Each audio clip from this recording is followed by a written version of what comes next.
কইরে আমার 64 জেলার মোটর শ্রমিক ভাই বেড়াদার গুলা হও সবাই ঐক্যবদ্ধ, অনেক ধরেছি ধৈর্য আর হয়েছি একের পর এক নির্যাতিত। এইবার ভেঙে গেছে ধৈর্যের বাত, আর করতে হবে প্রতিবাদ। বাবার বয়সী একজন ড্রাইভারের গায়ে হাত তুলেছে কিছু বিজন মা কুলাঙ্গাররা। এইবার আর বসে থাকবো না আমরা, প্রতিবাদী কণ্ঠে সারা বিশ্বকে জাগিয়ে তুলবো। আমি জানি না আমার এই ভিডিওটা উপদেষ্টা ডক্টর ইউনূস স্যার পর্যন্ত পৌঁছায় কিনা। যদি পৌঁছায় তাহলে ডক্টর ইউনূস স্যার আপনার উদ্দেশ্যে কিছু মেসেজ দিতে চাই।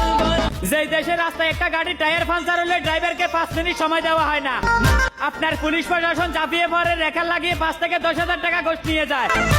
আবার ওই দেশে কোনো একটা ড্রাইভার দুর্ঘটনায় শিকার হলে পাবলিক নিজের হাতে আইন তুলে নেয় আর ড্রাইভারকে দেয় গণতলায়, তখন আপনার পুলিশ প্রশাসন থাকে কোথায়? যেই দেশে 24 ঘন্টা যান চলাচল বন্ধ থাকলে বাংলাদেশ অর্থনীতি আকাশ থেকে নিচে পড়ে যায়, ওই দেশে আমরা মোটর শ্রমিকরা এত নির্যাতিত কেন? আমরা এটার জবাব চাই।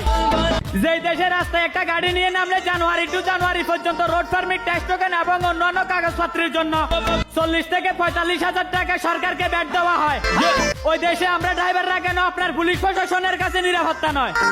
যেই দেশে আমার মা বোনরা এবং বৃদ্ধ বাবা অসুস্থ হলে হসপিটালে যাওয়ার জন্য সর্বপ্রথম একজন ড্রাইভারের প্রয়োজন হয়, ওই দেশে বাবার বয়সী একজন বৃদ্ধ ড্রাইভারের গায়ে কেন সাধারণ পাবলিকে হাত তুলে আর আপনার পুলিশ প্রশাসন কেন বসে বসে আঙ্গুল চুষে?